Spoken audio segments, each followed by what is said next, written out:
In today's video, I'm going to teach you how to change default board labels in Monday.com. To start, open Monday.com in your browser and sign into your workspace. Make sure you're using an account with the right permissions.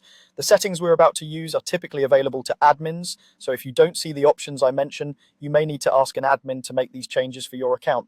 Once you're in, look to the top right corner of the screen and click your profile icon. That opens a quick menu where you can access deeper settings for your workspace. From that menu, choose Administration. This is the control center for organization-wide settings and is where you'll find options to standardize the experience across teams. Inside Administration, navigate to the Customization section.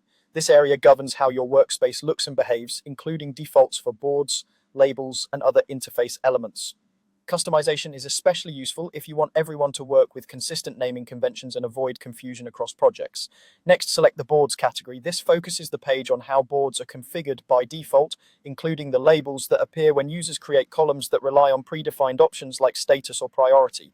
Here you can sort and rename your default board labels. Take a moment to think through your naming conventions before you change anything. Clear, short labels are easiest to scan. Terms like to do, in progress, blocked, and done keep things straightforward, keep capitalization consistent so everything looks tidy, and avoid synonyms that might confuse your team. If your workspace uses color cues, align label colors with meaning, for example, green for done, yellow for in progress, and red for blocked, so members can recognize states at a glance. You can also reorder the labels to put the most common or most important ones at the top. This small change makes creating and updating items faster for everyone. As you adjust, review your choices with how your team actually works. If your process has handoffs or reviews, consider labels that reflect those stages clearly.